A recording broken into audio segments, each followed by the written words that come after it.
से सुनिया आशा नहीं पूर्ण विश्वास बा कहानी में मजा जरूर आई। देखा कोनो हम धर्म जाति विशेष लेके ना चलो।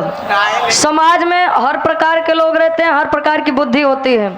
अब ऐसा नहीं बट कि अहिर के लग गया तो ओकर बुद्धि 12 बजे खुलत है। ए भैया हम वही रही ए भैया।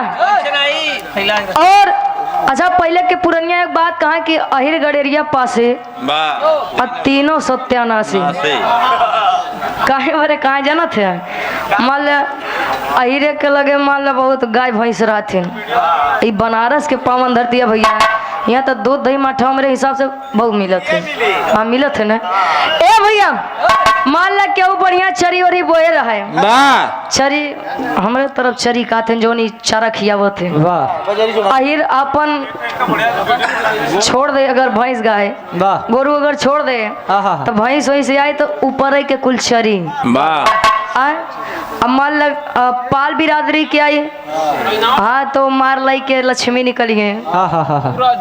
हाँ पूरा जरी से उन्होंने ले दिली है। अजान ला एक भेड़ी जहाँ जात है वहाँ तक कुल हुई भगे चाहिए वो इनारे में कूदे।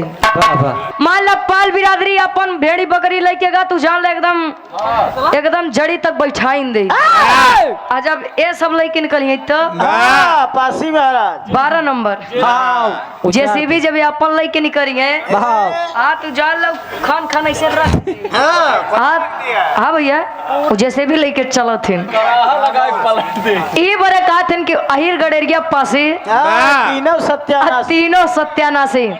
आखिरी में हम निष्कर्ष निकालब कोने चीज के ये बुद्धिजीवी लोग समझिए। अब गुरु जी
भूमिका में कवि जी 4 लाइन के भाव देते हैं कैसे।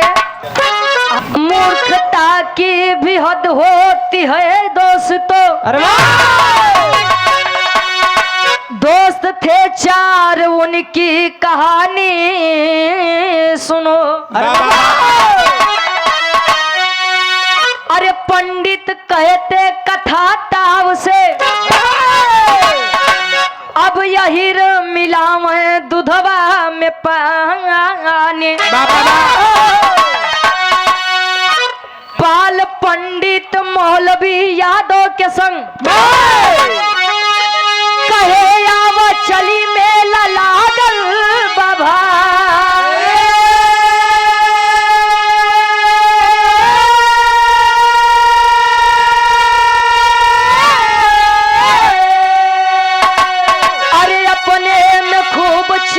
चालाक थे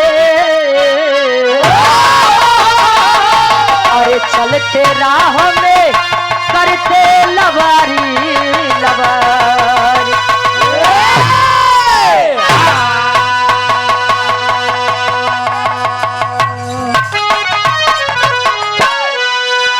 मूर्खता की भी हद होती है यारो। कहा जाता है समाज में 2 प्रकार के पागल होते हैं। पागल हाँ हो एक भगवान जी का स्वयं बुद्धिहीन कर देते हैं। मान ला दिमाग के से थोड़ा मोट रहते हैं बेचारी। और एक पागल जेका लोग बंतु पागल कहते हैं। बंतु पागल के मतलब बना ठना पागल। जैसे अब वहीं हमारे मास्टर हारमोनियम बजावत है, वहीं कहाँ कस भैया डब्लू ए डब्लू का करत है वो मोबाइल देखा था।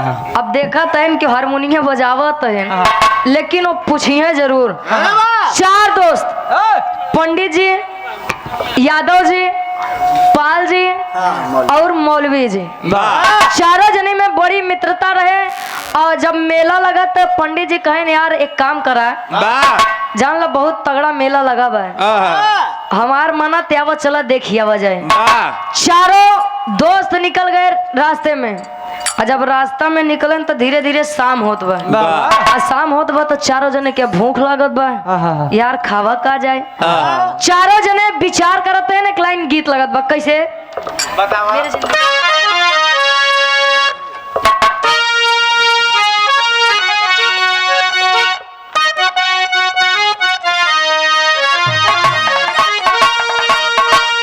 मालिक कने एक बंदा परवरदिगार है अल्लाह से फरियाद करे, अरे मेरा जिंदगी के मालिक, अरे मेरे जिंदगी के मालिक, मेरे दिल पे हाथ रख दे। मेरे जिंदगी के मालिक, मेरे दिल पे हाथ रख दे। मेरे जिंदगी के मालिक, मेरे दिल पे हाथ रख दे।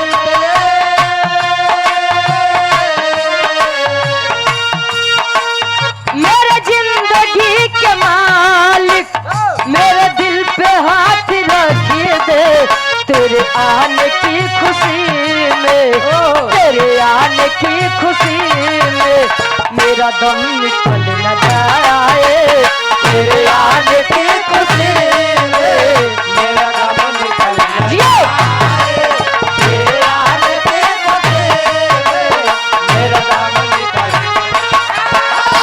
मेरे जिंदगी के मालिक, मेरे दिल पे हाथ रख दे। मेरे जिंदगी के मालिक, मेरे दिल पे हाथ रख दे। तेरे आने की खुशी में, तेरे आने की खुशी में, अरे मेरा दम निकल न जाए।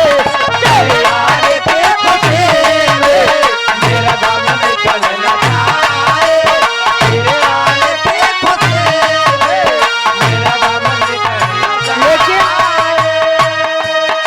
गार्जियन भी बैठा है, माँ न होती तो हम न होते, माता पिता यदि न होते, हम न होते, आप न होते, पूरा संसार न होता। अरे वाह, कहे माता पिता न होते घर,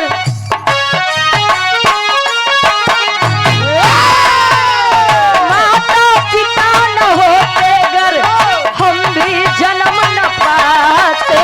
माता पिता न होते घर, हम भी जन्म न पाते। माता पिता न होते घर, हम भी जन्म न पाते।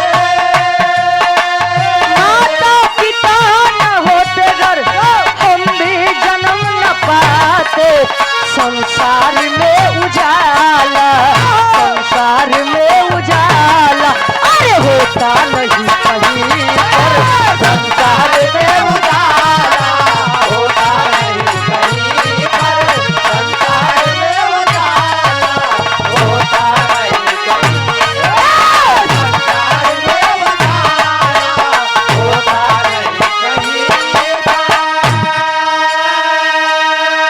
ए भैया, माता पिता न होते अगर हम भी जन्म न पाते, माई बाबू के सेवा कैला तो कतो जाई के जरूरत नहीं नहीं बा। कहा जाता है कहीं मीरा कहीं राधा तो कहीं घनश्याम मिलते हैं। अरे कहीं मीरा कहीं राधा तो कहीं घनश्याम मिलते हैं। अरे पवन सुत के सीने में श्री राम मिलते हैं। स्वर्ग की राह ढूंढने वालों, दुआओं ले लो माँ बाप के, क्योंकि माँ बाप के चरणों में चारों धाम मिलते हैं। माई बाबू के सेवा कैले बा तक तो जाई के जरूरत नहीं बा। ए भैया, तनी के कहानी के ध्यान दिया।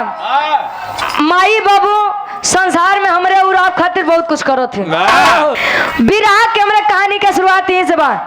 चारों जब जाए लगे ना अंधेरा भा जंगल भा चारों बैठ के वार्तालाप करत है। वाह। पंडित जी करत है का करें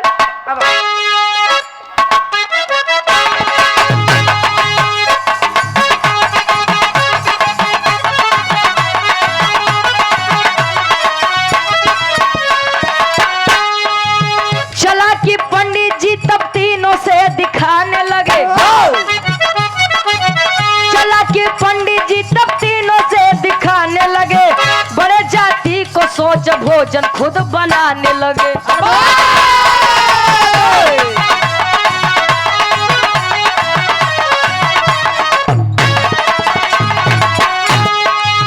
फालतू कामों से खुद को बचाओ जी। फालतू कामों से अरे खुद को बचाओ जी। भोजन एक रहे मेल ना मिलाओ जी।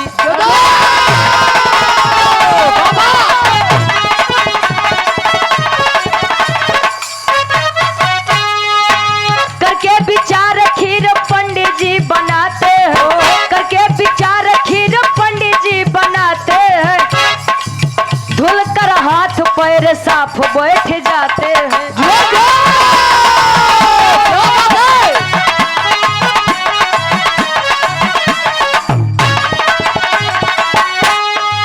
बना जो नार कैसे पंडित जी तब शोध किए। बना जो नार कैसे पंडित जी हैं शोध किए। बना जो नार कैसे पंडित जी हैं शोध किए। बना जो नार कैसे पंडित जी हैं शोध किए। खुद को पता तब मन ही मन में लोभ किए।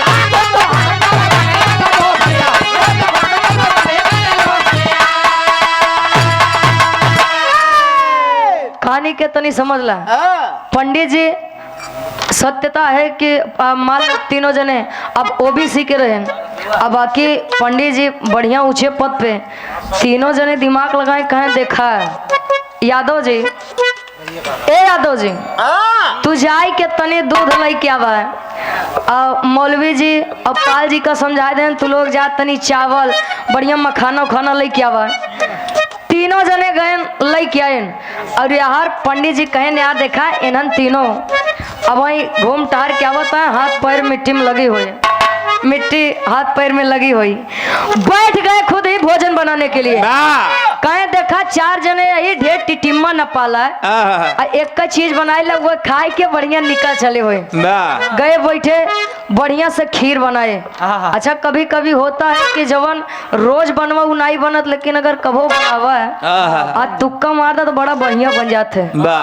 खीर जब बनाए वही भगोला में खीर जब बनाए खुशबू जब आने लगी तो पंडित जी कहे अरे यार बराबर बराबर बांटे पड़ी का ए तू लोग हंस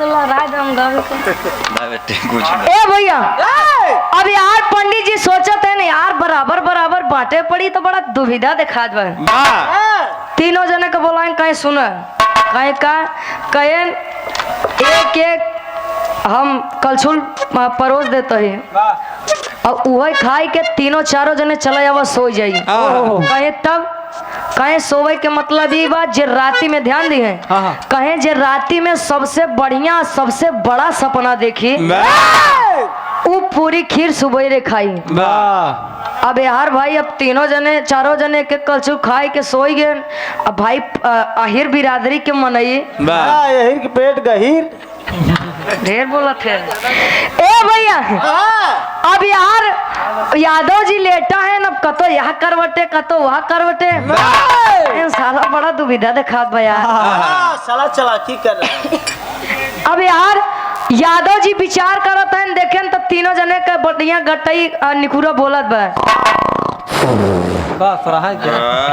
इतना तो नौ से एक न बोलत हुई। अब तीनों जने यार पंडित जी यार पाल जी यार मौलवी जी बढ़िया तीनों जने विश्राम करते हैं और यादव जी अब कहें अब बर्दाश्त सुनाई बे एक कलछुली हमसे कुछ होए वही न तब ले उठे अब बढ़िया करत हैं का एक लाइन गीत लगत बा।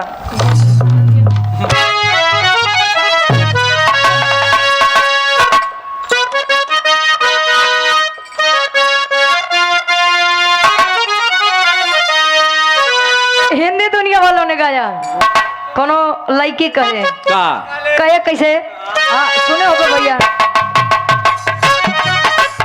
कहे गोरी है कलैया कलैया तुला दे मुझे हरी हरी चूड़िया गोरी है कलैया तुला दे मुझे हरी हरी चूड़िया अपना बना ले मुझे बालमा गोरी है कलैया तुला दे मुझे हरी हरी चूड़िया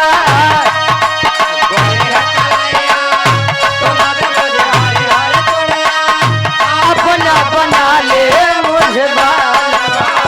लेकिन अहिर बिरादरी यानी यादव जी परेशान है, कहे गोरी है कलैया तुला दे मुझे हरी हरी चूड़िया गोरी है कलैया तुला दे मुझे हरी हरी चूड़िया भैया गोरी है कलैया तुला दे मुझे हरी हरी चूड़िया गोरी है कलैया तुला दे मुझे हरी हरी चूड़िया अपना बना ले मुझे बालमा गोरी है कलैया तुला दे मुझे हरी हरी चूड़िया तुला दे मुझे हरी हरी चूड़िया अपना बना ले मुझे बालमा। यादव जी करत नींद यादव को न आए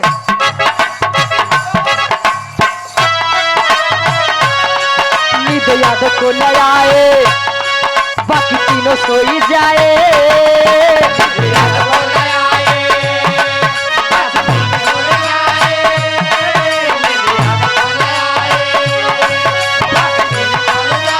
ए भैया नींद यादव को न आए बाकी तीनों सोई जाए खिरिया खाई गई ले आधी रात के बाकी तीनों सोई जाए खिरिया खाई गई ले आधी रात में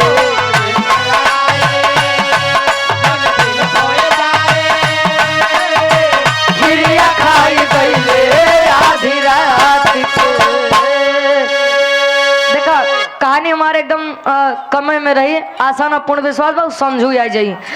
यादव जी उठे अब गए, अब जौन रखा बा हाँ हाड़ी जौन रखे बा ओका बढ़िया धीरे से एकदम धीरे से प्लेट हटाए आ जितनी खीर रही कुल वह पत्तल पे रखे न कुल खीर सफाचट। अब वो तीनों जने भाई तो सोवत है कि अब सुबेर होए कैसो जल्दी जल्दी सपना बताए खीर खाब। सुबह भया यादव जी अब बढ़िया बढ़िया तनाई के सोवत है न रे जिया अब कौन चीज की टेंशन बा। अब तब ले पंडित जी उठन तब ले कहने ए पाल जी अरे यार उठबा चलबा मेला वाला देखा कि नहीं। अब पाल जी का उठाए मौलवी जी का उठाए अपनो उठेन यार यादव जी बढ़िया सोवत है तब ले पूछत है कस पाल जी कवन सपना देखा एक बार फिर से बताई देते ही सपना जेकर बड़ा रही सपना जेकर सबसे ज्यादा महंगा रही वही का खीर मिली नहीं तो मिली उली ना। अरे साला लगता है दिमाग लगाना पड़ेगा, दिमाग लगाओ तेन पाल जी कैसे एक लाइन गीत लगत बा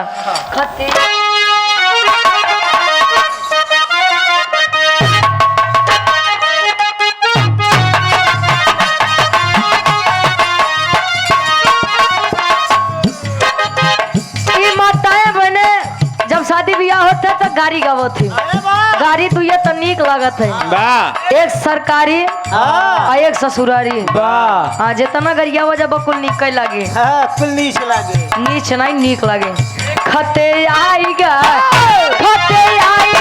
शहर बनारस से खते आएगा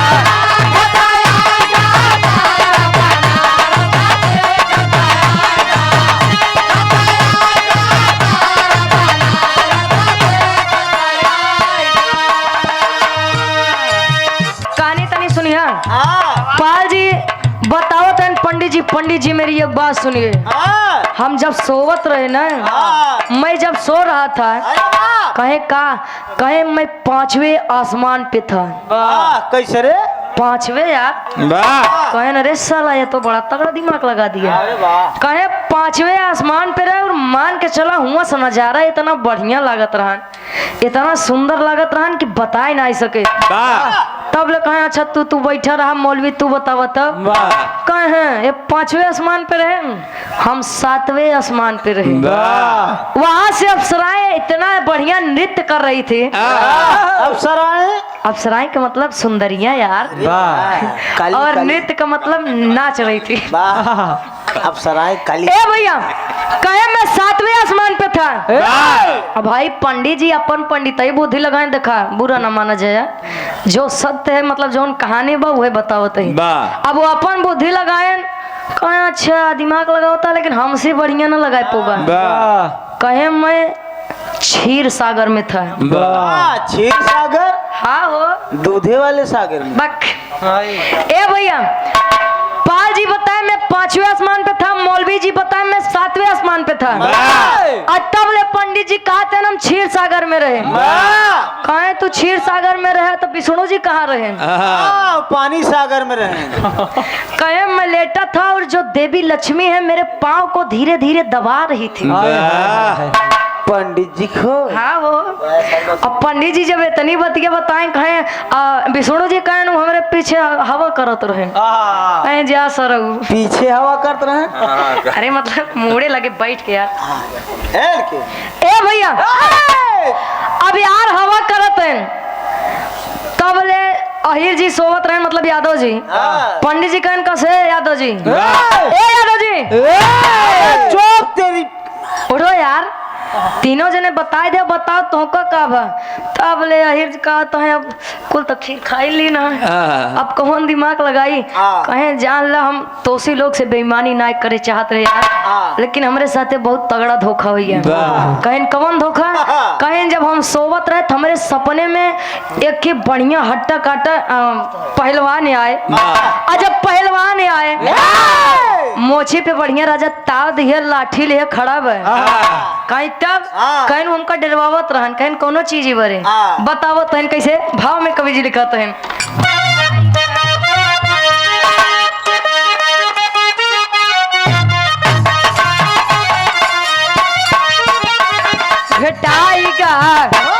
भेटाईगा मोछंदर लई मत लाठी हो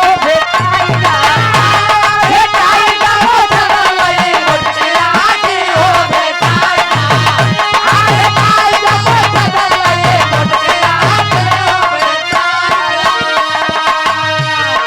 रतिया में हमके उदेश डेरावाए लाठी ले खड़ा बा कहत बा रतिया में हमके उदेश डेरावाए कहे कि खिरिया तू लेता हो खाए भेटाईगा मछंदर लइके मुटकी लाठी हो भेटाईगा मछंदर लइके मुटकी लाठी हो भेटाईगा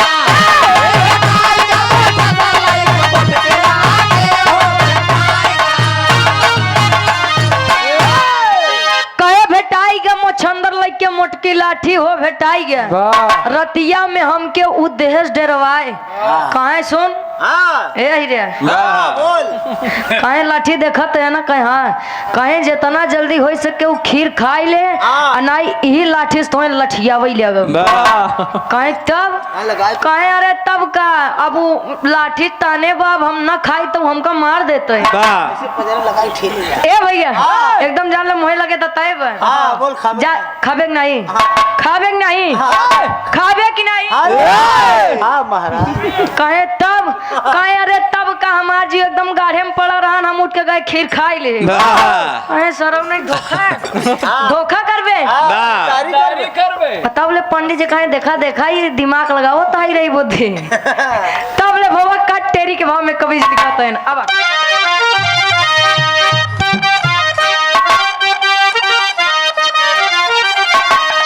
अरे चतुराई चारों कैले जम के अरे चतुराई चारों कैले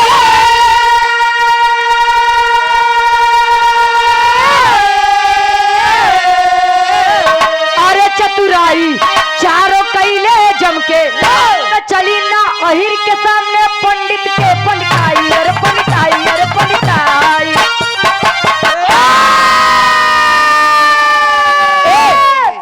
देखा हम जाति विशेष लेके नहीं चलत है। अब ऐसा तो बात नहीं कि केवल अहिर दिमाग लगाए रहन, दिमाग लगाए पालो जी, मौलवी जी और पंडितों जी। अब फिर अब खाई गए नहीं दूध एक चक्कर में। ए भैया अब यार पंडित जी कहें कसबे, अब भाई दोस्त रहबे बहन, अब दोस्ती में रेते चलवई करत है कहीं कसबे। जब वो तोका डरवावत रहन तो हमका 3 जने नहीं उठाई पाए। मोहई के लठिया भिड़ाए रहा कैसे बोला कहे अरे पंडित जी कैसे उठाई, हम तो सोवत रहे। कहे ना यार कहानी खराब ना करो। कहे अहिर जी कहा था ना यार कैसे हम उठाई, कहे काहे कोनो दिक्कत रही का, कहे ला सुनो बताओ तई दिक्कत है दिक्कत। एक लाइन गीत लगा था बिरहा के आखिरी गीत। अब झकोरा मारी जी। आए हाय सबसे बढ़िया कवि जी फर्ज में लिखे ने कसब में गाय चुकी रहे हो।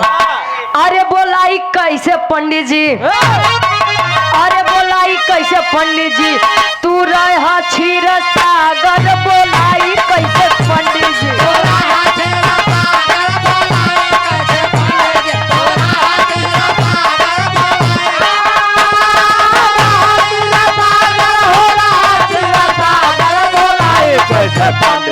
तू रहा क्षीर सागर, बोलाई कैसे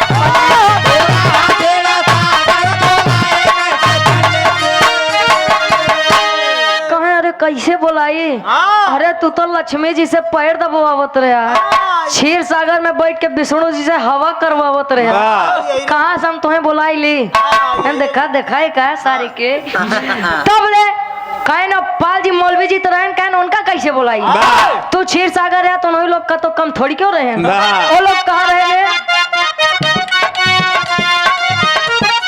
मौलवी बाई गवा रहे सतवे आसमान हो,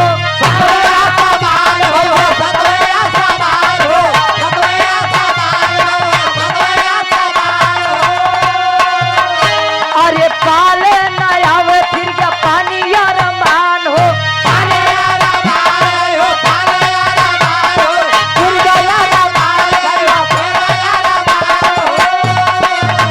अरे तोहर सेवा करत रहली,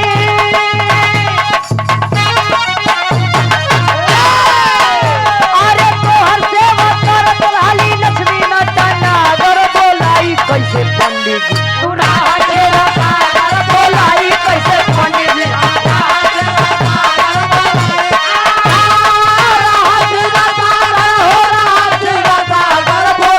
कैसे पंडित जी। तू रहा क्षीर सागर, बोलाई कैसे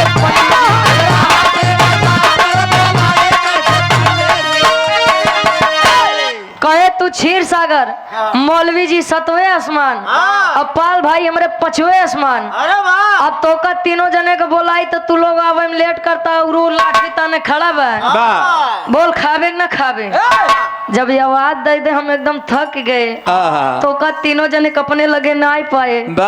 तब हमका जान मजबूरी में करे मार के डेर से हुआ जाए के पड़ा अहे जा सर जा कुल लई गया तू। पापड़ के भाव में कवि जी लिखा था कैसे,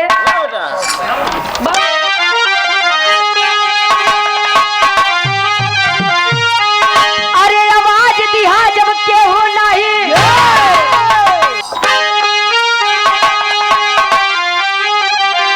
अरे आवाज दिहा जब केहू नहीं आए, अरे भाई भवाया बजियरा के लाठी के डर खाई गईली खिरिया दिया भाई,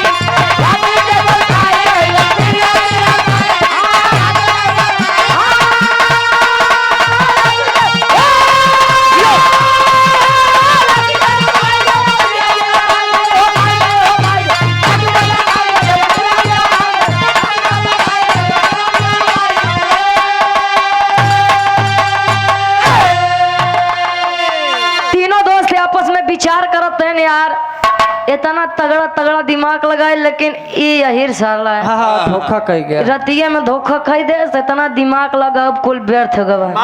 पंडित जी कहे ना भूखे पेट मेला दिखाई ने कुल तो लग गए ने अहिर देवता। अब चला घरे अब भगवान। ए भैया अब तीनों जने विचार करते हैं कहे देखा यार ये तो खाए बा एकर पेट भरे बे, ई तो मेला वाला देख ले, मेला देखा में काका पता लग 2 किलोमीटर दूरिया मेला लगा हुआ है। हिया जाते हैं हुआ जाते हैं हुआ जाते हैं इतने तो कहीं हम लटक जाए। अब चला घरे चला जाए। तीनों जने मुंह लटकाई के मन मार के जाते हैं घरे। कैसे?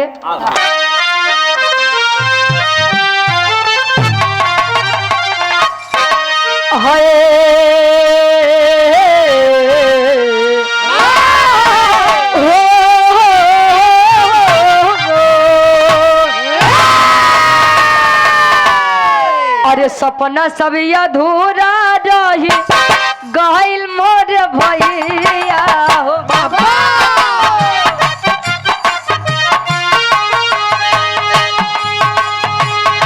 खाई गाय अकेला अहिर देखा जेवना।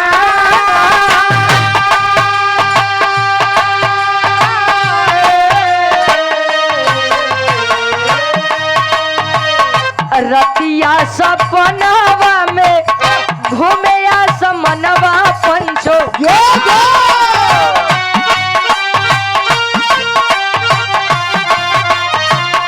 खत्म होई का खाना सब होई लेला जा।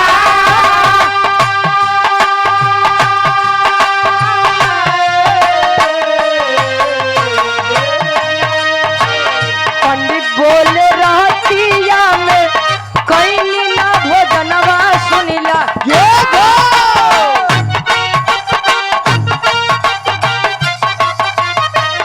सोची सोची माना वामे रहे पछता।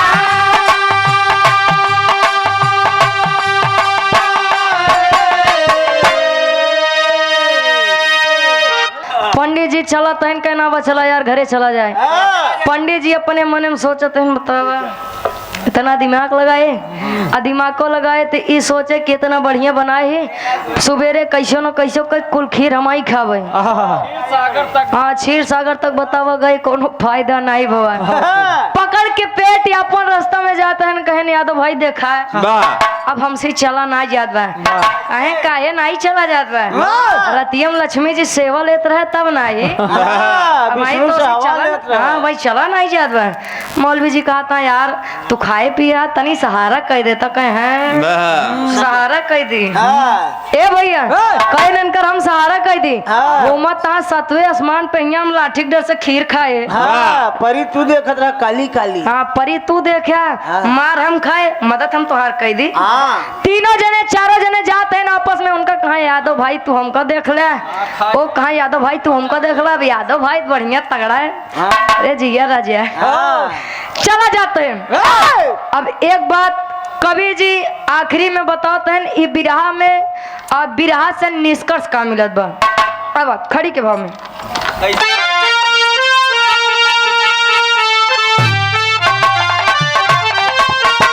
अरे अनुमान से बड़ा अनुभव कहे दुनिया सारी। अरे अनुमान से बड़ा अनुभव कहे दुनिया सगरी। पकड़ पेटवा के तीनों धैले घर के गगरी।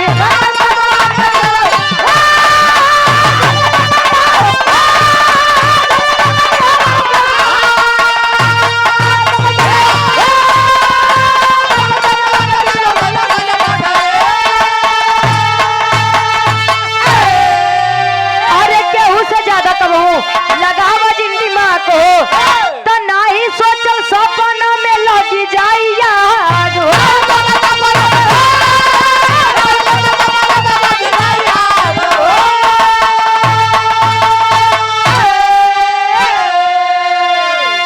अरे तो घूम के लौटे चारों अपने अपने नगरी।